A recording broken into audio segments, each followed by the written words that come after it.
Good morning again, and welcome to Granite Peak Unitarian Universalist Congregation in Prescott, Arizona. I am Jack Wood, your worship associate for today.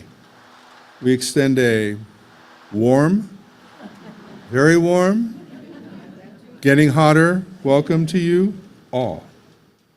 We're glad you're able to join us and hope that you're in good health. For those watching on Zoom in the air-conditioned comfort of their homes, we're jealous, but we welcome you anyway. We wish you good health as well. This is the mission statement of our congregation.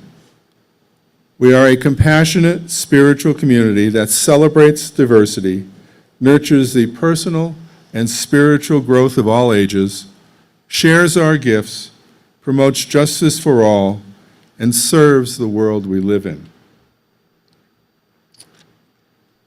If you're joining us for the first time, please check our website at prescottuu.org for more information about us. If you're here in person, there will be time to introduce yourself shortly, I'm sure of that, and invite you to please stay after the service and chat with a member or two.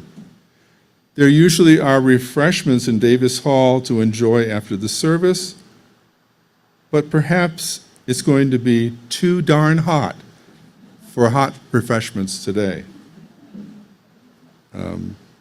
I doubt there's going to be cold beers, maybe iced tea, but I don't think we have any ice.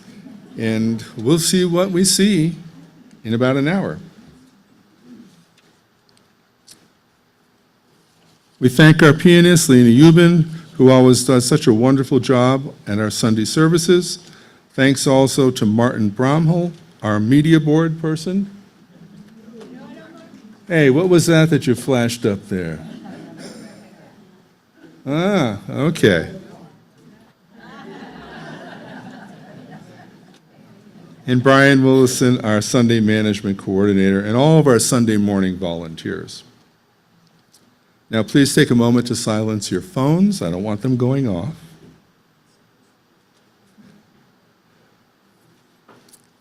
And now a few words about applause. This past week, the worship team met for its monthly meeting. Some concern was voiced about recent services where there were several instances of applause. And while we feel that there is a natural tendency to want to show appreciation for musicians or guest speakers, perhaps our Sunday service, with its focus on ritual, ringing the peace bowl, lighting and extinguishing the chalice, taking the offertory, joys and concerns, etc., is more like a spiritual ceremony rather than a less formal celebratory event that invites exuberant expressions of appreciation. The question of applause has confronted UU congregations for decades. A third of a century ago, 1992. Is that really a third of a century ago? It is, actually, almost precisely. Reverend David Rankin wrote about the clappers and the non-clappers. The clappers, he wrote, were passionate, highly enthusiastic people who easily release their emotions and enjoy a display of spontaneous appreciation. The non-clappers, on the other hand, were quiet, meditative folks who view applause as a violation of the dignity of the occasion, as well as their private space, which turns worship into a secular performance. Reverend Rankin did not want to create an official policy, but suggested that if you have to think about whether or not to applaud, then it's probably inappropriate. I don't want to create a rigid policy for all of our future Sunday services, but for today, because I am the worship associate, I will invoke the rule of Jack. For today, if something affects you in such a way that you wish to applaud, please resist that impulse. At the end of the service, as we listen to Lena finish the closing music, if you feel inclined to express appreciation for the entire service today, then feel free to clap your hands. End of comments about applause. Oh, somebody did that. Oh, no applause. Did I mention the $100 fine for people who applaud? Yeah, it disturbs those who are sleeping. Thank you for waking up for that comment. Okay, general announcements. You can learn about the many things happening at GPUUC in the weekly Peak newsletter on our website, and we may even have some printed copies of the announcement at the welcome table. Sandra Palacios, our Faith Development Coordinator, is teaching ages 5 and older across the street in our Faith Development Building. And she sent a note to me via Robert, because I wasn't here at the time she had the note, saying that today's session across the street is music therapy. It aims to improve physical, mental, and emotional well-being. Music can enhance motor skills, balance, coordination, and reduce stress. There are 7 domains of music: cognitive, communicative, emotional, musical, physical, social, and spiritual. Students will be drumming using large buckets. Thank you, Napa. I think that's North American Auto Parts. And using original wood drumsticks to the beat of "We Will Rock You," thunder, etc. So I appreciate that information, but again, no applause here. Thank you very much. Okay. I think it's the time in our service for recognizing visitors. I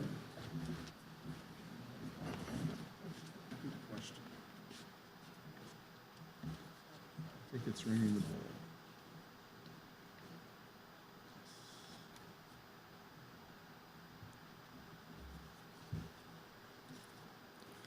I just want to say I was really proud of you guys for not applauding when the new people introduce themselves. Very good.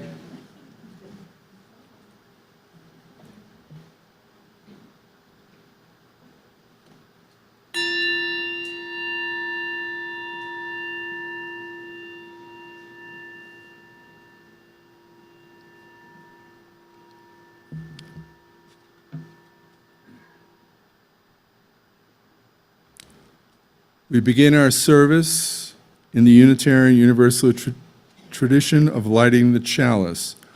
Our chalice lighter this morning is Robert Shagog.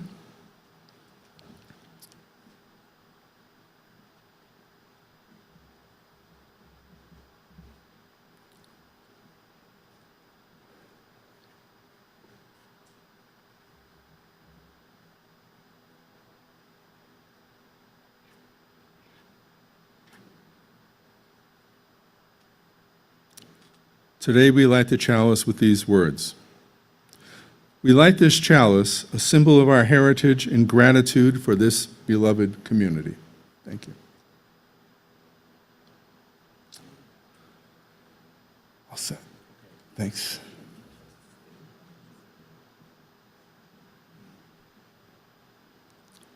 I have an excerpt from a poem by Mary Oliver. The name of the poem is Evidence.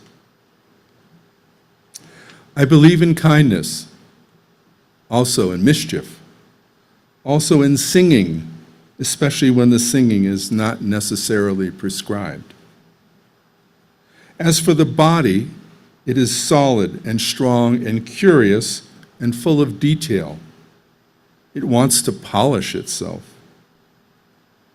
It wants to love another body. It is the only vessel in the world that can hold, in a mix of power and sweetness, words, song, gesture, passion, ideas, ingenuity, devotion, merriment, vanity, and virtue. Keep some room in your heart for the unimaginable.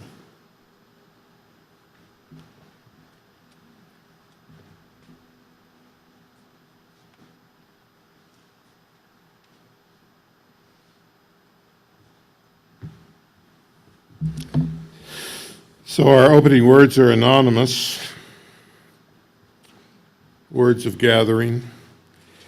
May we be reminded here of our highest aspirations and inspired to bring our gifts of love and service to the altar of humanity. May we know once again that we are not isolated beings, but connected in mystery and miracle to the universe, to this community, and to each other. Let's stand as you're able to do so and sing our opening hymn, number 12, O Life That Maketh All Things New. And Russ is going to help us.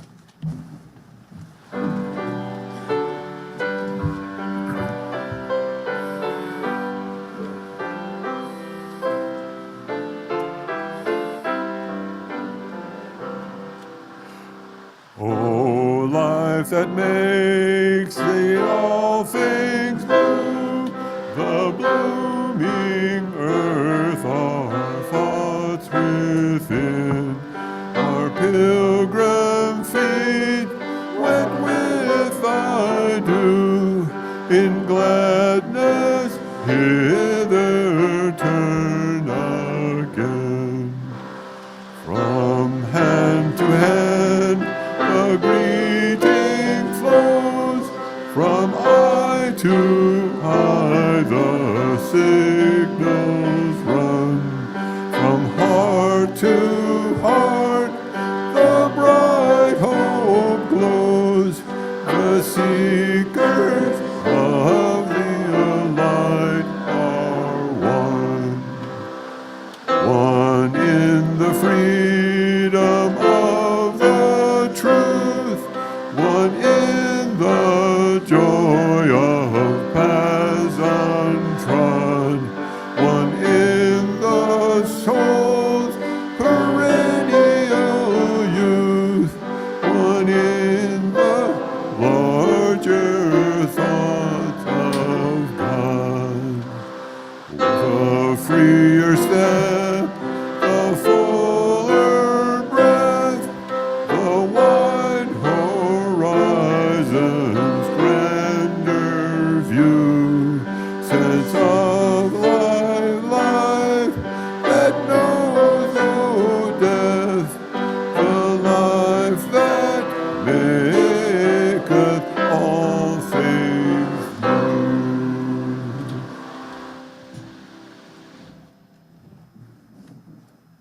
I invite you to join me in the covenant which is written in the order of service. Along with the doctrine of this congregation, the quest for truth is its sacrament, and service is its prayer. To dwell together in peace, to seek knowledge in freedom, to serve others in community. Thus do we covenant together.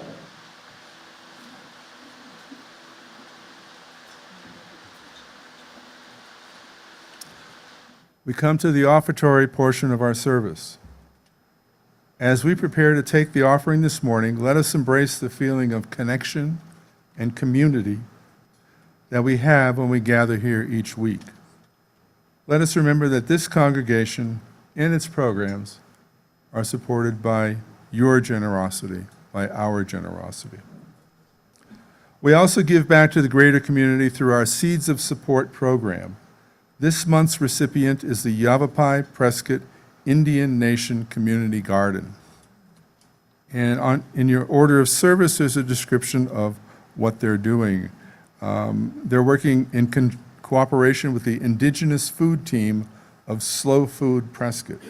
The garden has 4 major goals: combat diabetes, heart disease, and obesity by creating space to grow and harvest vegetables and fruit to eat, encourage healthy food choices by offering cooking classes, create an opportunity to learn about traditional food for nourishment and healing, strengthen families and community intergenerational connectedness by providing a space where they can gather.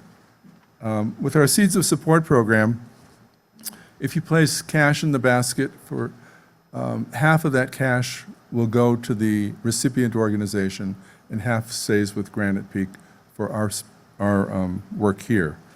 If you want to write a check and you want it to go all to the Seeds of Support, just note that in the memo line.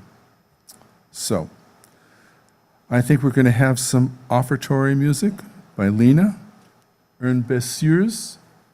You know what that means, Lena? I looked it up. It's a lullaby. That's what she thought.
We acknowledge the generosity of spirit expressed through this offering. What is given in love is received in gratitude. Blessed be.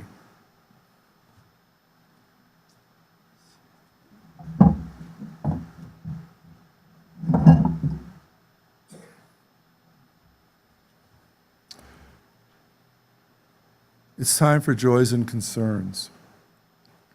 Our beloved community is the heart of Granite Peak Unitarian Universalist congregation.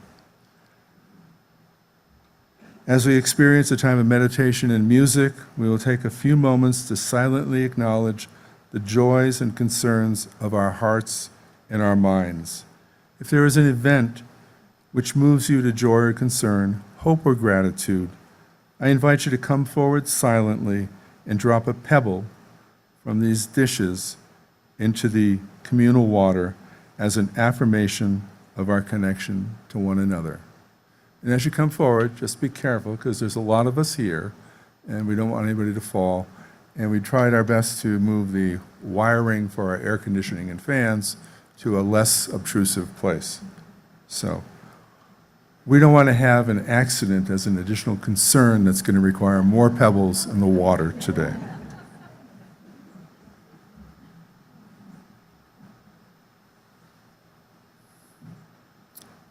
Nobody wants to come up? That's okay. We're waiting for the music.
May our joys and concerns, surrounded by the healing communal water of our beloved community, be acknowledged here today.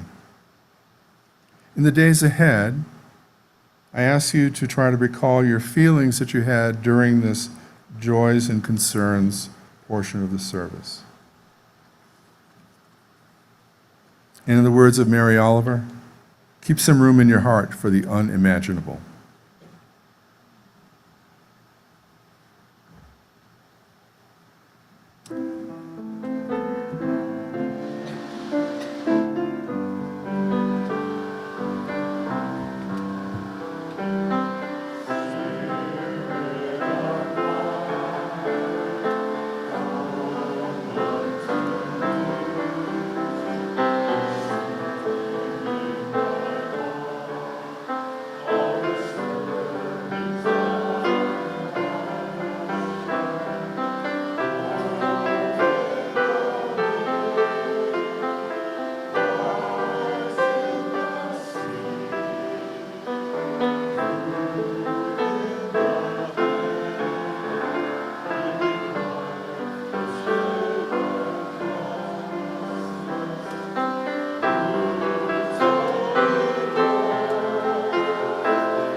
Well, last fall at our service auction, I offered to the highest bidder the right to pick a sermon topic.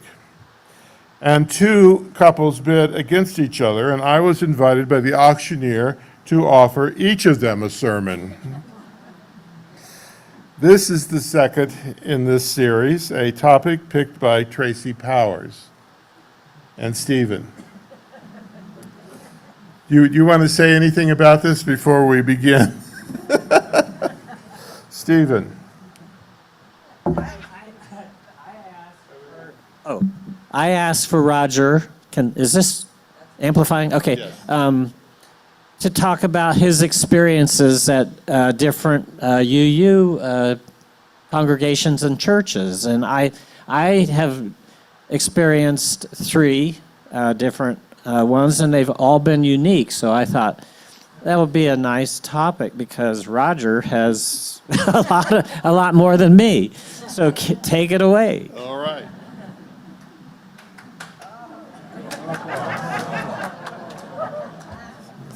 Only applaud and surprise. Well, this is what I came up with. Often when people ask me to do something like this, it turns out that what I heard and what they wanted are different things, but I hope this will work. And if I were to give a comprehensive answer, we would be here all day. I've picked 6 churches that I've been involved in, and I must confess it's been difficult to choose from all the things I've learned from all the churches I've worked in. But the first one I picked was the Phoenix Church, because I grew up in that church, just 100 miles south of us. I attended the religious education classes in the Phoenix Church. I became a member of the church board of trustees when I was only 18 years of age. Although Unitarian Universalism is not like the Quakers or the Mennonites or the Brethren. The Unitarian Universalists are not a historic peace church. My mother came from a Mennonite background, and my minister in Phoenix when I was growing up, Ray Manker, how many of you knew Ray Manker? A number of you. He came from a Quaker background. I learned about Quaker nonviolence from Ray Manker.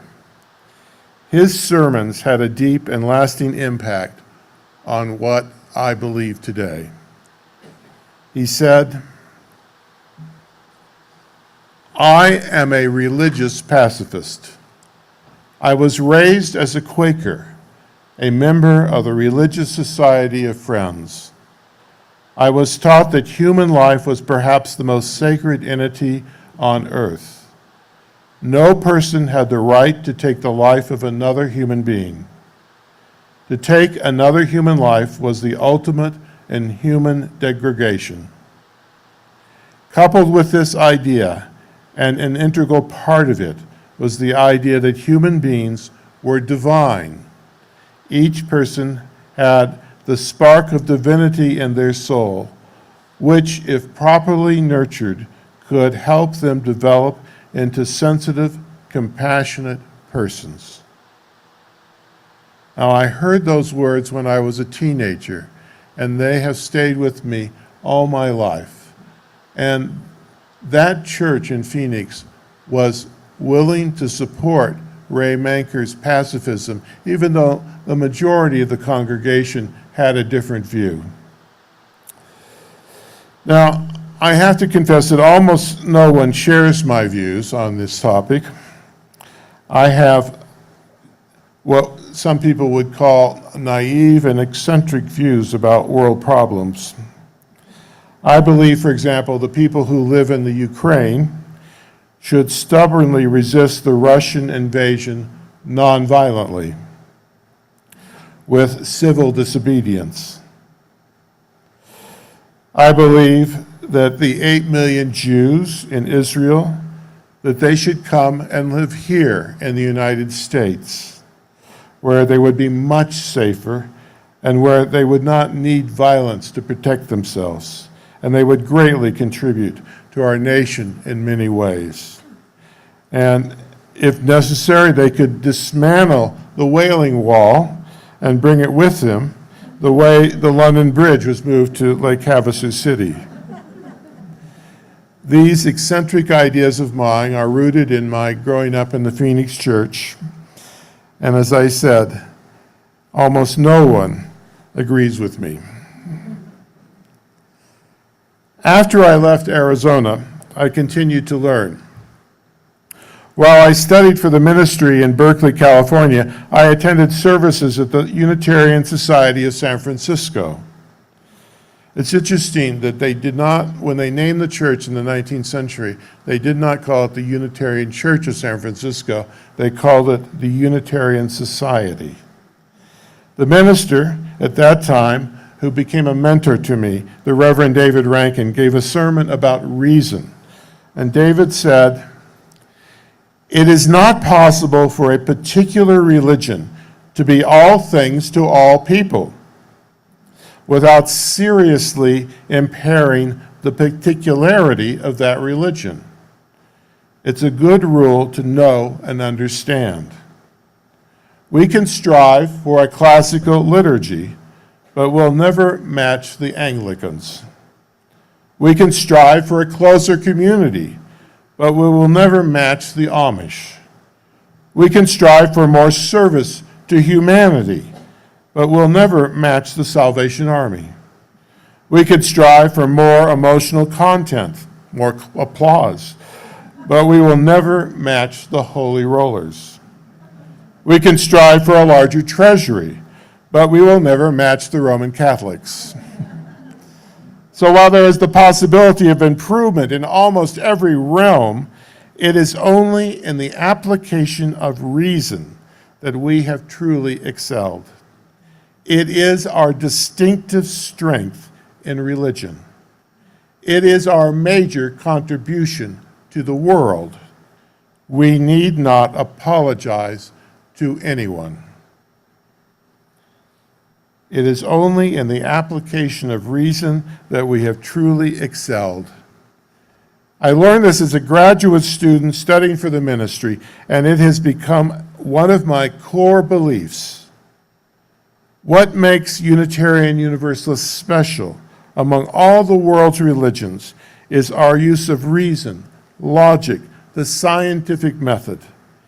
It is our distinctive strength in religion. It is our major contribution to the world. We need not apologize to anyone. Well, I graduated from school and I went to serve my first church in Lexington, Kentucky. I discovered the writings of a man named Wendell Berry. I had dinner with Wendell in 1979. Now, he is a conservative in many ways. He hates television. He says television is like a vacuum cleaner. You plug it in and it sucks your brain out of your head. He hates computers, refusing to get one to write on. And he hates, of course, fast food restaurants. He does admit, though, that denying his children fast food restaurants meant that as soon as they got away from him, they immediately tried them out. Well, being in Kentucky, I wondered, as we sat down to dinner, perhaps he'll bring a brown paper bag with carrots in it and sit there and eat raw carrots while the rest of us order. But the first thing Wendell ordered was a small glass of bourbon whiskey. I invited him to give a sermon in my church. He made a plea in that sermon that we care for the earth. He said, "To live, we must daily break the body and shed the blood of creation." You can, in this writing, you can see the image of a communion service in a church. To live, we must daily break the body and shed the blood of creation. When we do this lovingly, knowingly, skillfully, reverently, it is a sacrament. When we do it greedily, clumsily, ignorantly, destructively, it is a desecration.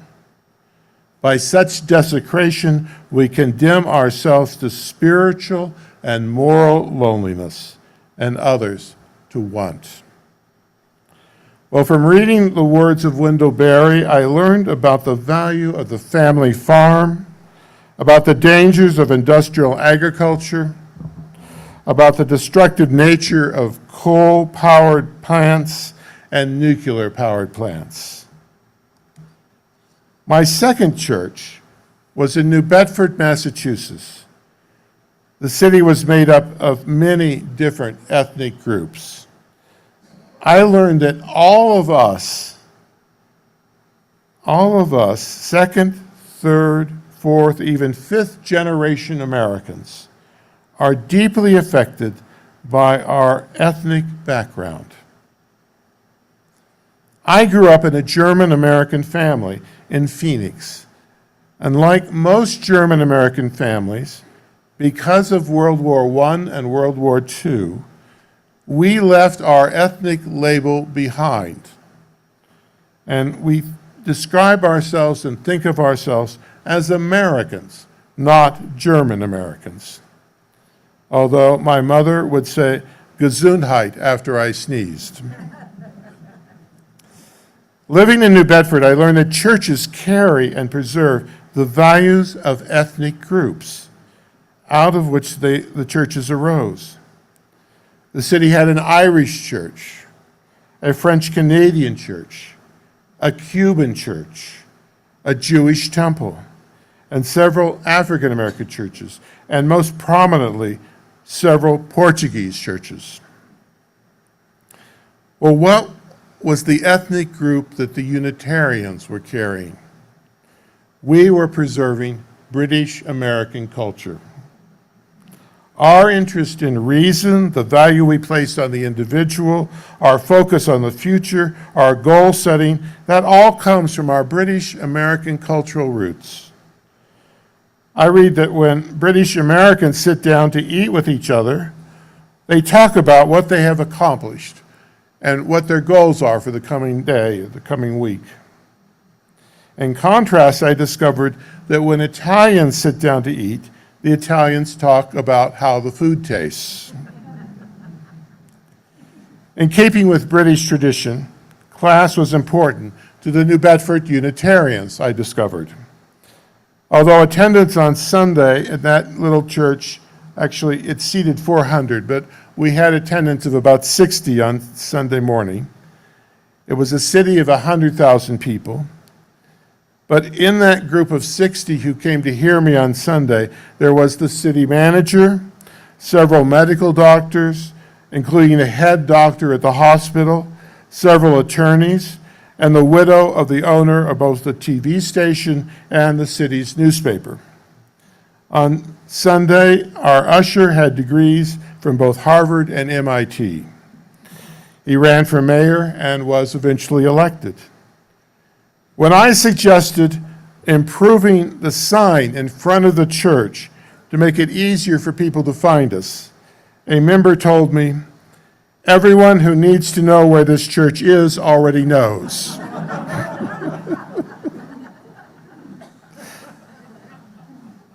I discovered in New Bedford my status as a minister was something like the status of the head butler in the 1970 British TV drama Upstairs, Downstairs, and later the head butler in Downton Abbey.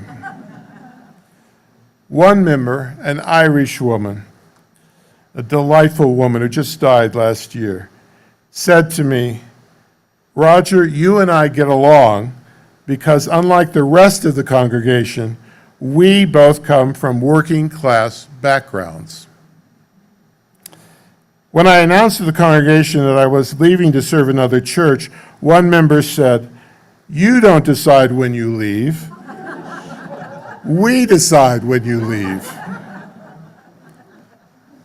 I learned that ethnic roots play a major role in determining what we eat, how we work, how we relax, how we celebrate holidays and rituals, and what our status is in an old New England Unitarian church. Well, after 4 years in New Bedford, in spite of their reluctance to let me go, I did leave to go to the Unitarian Church in Evanston, Illinois. In Evanston, I learned about the joy of great big Midwestern choirs. The church had a 60-member choir. Our music director was a man named John Giles. John had been raised in a very dysfunctional family, in a very conservative religion, as a gay man, and John was enormously happy to discover Unitarian Universalism and to serve as our music director. John taught me to plan my sermon topics several months ahead so he could pick out or write choral music that would fit the topic. You heard me right. The music director, John Giles, would compose original choral pieces to fit the topic of my sermons. It was amazing. From his passionate excitement about the church and about liberal religion, I learned from him how incredibly important our religion can be to people.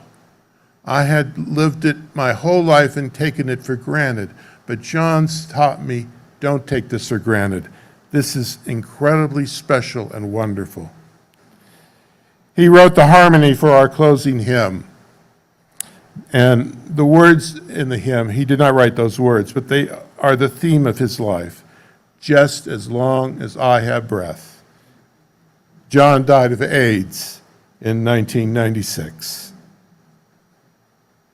Well, after 8 years in Evanston, I accepted a call to serve as minister of Cedar Lane Unitarian Universalist Church in Bethesda, Maryland. The church is filled with people who work for places like the National Institute of Health, the Nuclear Regulatory Commission, the National Institute of Standards and Technologies, and some worked on Capitol Hill or the White House or the Pentagon. I learned that most of the time, these highly educated people who had important positions in our government did not come to church to be given advice from their minister. They came because they needed friendship. They needed emotional support. They needed love.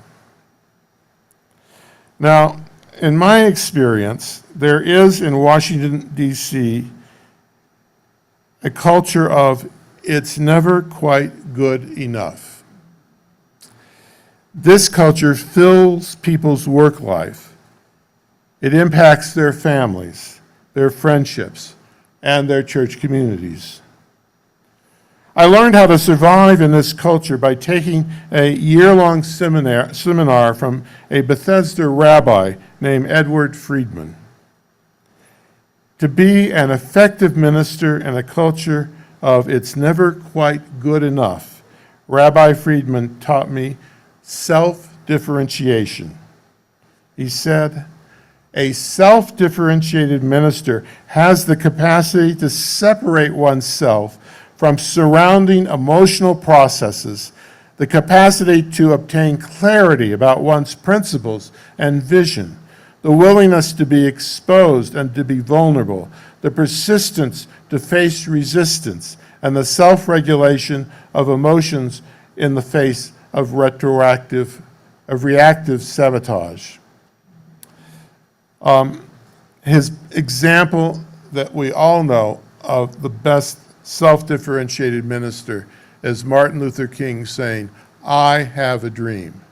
He didn't say, "Let's all have a dream together," or "I've heard about a dream, some of you have a dream." He self-differentiated and said, "I have a dream." Rabbi Friedman said that with good self-differentiation, a leader maintains his or her integrity as a non-anxious presence. However, Rabbi Friedman warned that a self-differentiated leader with a non-anxious presence can stimulate intense reactive sabotage from members of the community. Excellence can intensify the "it's never quite good enough" culture of Washington. In addition to serving my congregation, I served as what ministers call a good offices minister. That is, I worked with colleagues who were about to be fired by their congregations. And I would go in and help negotiate a decent severance package in exchange for the minister resigning and the congregation not having to go through a big congregational meeting and a big fight and a vote. The minister would quietly resign. In the Washington area, there are 27 Unitarian Universalist congregations. Over 18 years, I negotiated 27 congregations. I negotiated 16 severance packages for colleagues who were being pushed out of their positions as ministers. As I said, in the Washington, D.C. area, there's a culture of it's never quite good enough. I imagine this culture must be worse these days.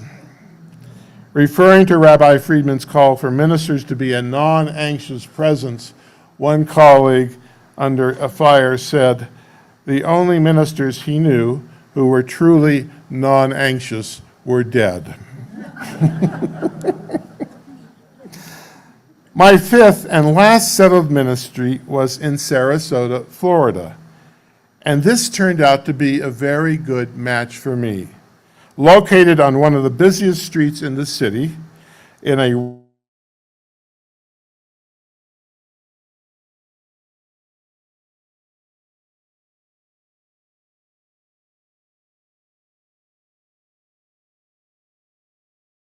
rap bed, yes, and made it happen. And it wasn't easy. They had to have a hearing with the city council to get an exception to the zoning regulations and raise $15,000 for the new sign. And at my request, the congregation bought small ballpoint pens with the church's name on them, and I would give them out to visitors. We started a satellite congregation in a rented hall 20 minutes drive away.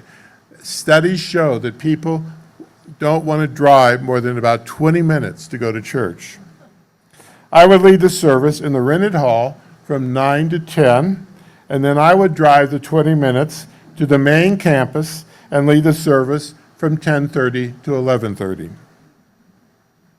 I wondered if my success was because finally in my 60s, I had learned how to be a good minister. I also wondered if, because most of the congregation was older and retired, perhaps the difficult church members do not live as long. Perhaps when you have a congregation made up of older, retired people, the survivors are more emotionally mature. Well, I don't know the answer, although I do find the same dynamic here in Prescott. Many of you are retired, and you do all seem to me to be emotionally mature. Well, to sum up, these are these are just a few of the things I've learned. In Phoenix, I learned to respect others, to practice and promote nonviolence, and that has stayed with us all my life. In San Francisco, I learned about the importance of reason, logic, and scientific method in Unitarian Universalism. In Kentucky, I learned that living within limits and caring for the earth is a religious act and should be a central part of how I live my life. In New Bedford, I learned that our preferences and our values are shaped by our ethnic roots, and if we are self-aware, we can enrich our lives by experimenting with other ethnic groups. Or as I sometimes say at church dinners, let's try an experiment tonight. Let's pretend to be Italian. When we eat together, instead of talking about our accomplishments, let's talk about how the food tastes. In Evanston, I learned from my music director a new passion for liberal religion. Don't take this for granted, John told me. He told me of his journey out of fundamentalism and expressed his passion for our religion by composing music for the Sunday service. Today in our hymnal, I can't sing number 6 without crying. In Bethesda, I learned about leadership. A good democratic leader maintains his or her integrity in a community as a non-anxious, self-defined presence. I also learned that in a family or in a congregation or in a nation, that a longing for an idealized past makes make the world today like it used to be great in the past. This longing for an idealized past causes people to work to sabotage the inevitable change that comes with a new minister and a new life as things change in our society. Finally, in Sarasota, and now here in Prescott, I learned that sometimes we just get lucky and everything comes together. A healthy congregation can be a place of both good works and a joyful community. It has been a journey towards excellence. For a year, I have found a home here with you. I feel joy being part of this community, and although I am by no means perfect, I hope I have been useful. I know there are a lot like me here in this room. You're looking for connection, for belonging. You're looking for courage, for people you can trust and love and find joy and celebrate the victories of your lives. And you find it here. It is good to be together. Let's sing our closing hymn. I invite you to stand as you're able to do so. Number 6.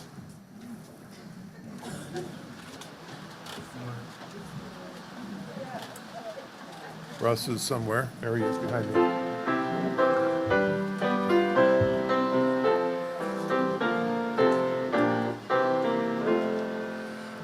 Just as long as I have breath, I must answer yes to pain. Through with pain I made my way, still with hope I treat each day. If they ask what I did well, tell them I said yes to life. Just as long as vision lasts, I must answer yes to truth. In my dream and in my dark, always that elusive spark. If they ask what I did well, tell them I said yes to truth. Just as long as my heart beats, I must answer yes to love. Disappointment pierced me through, still I kept on loving you. If they ask what I did best, tell them I said yes to life.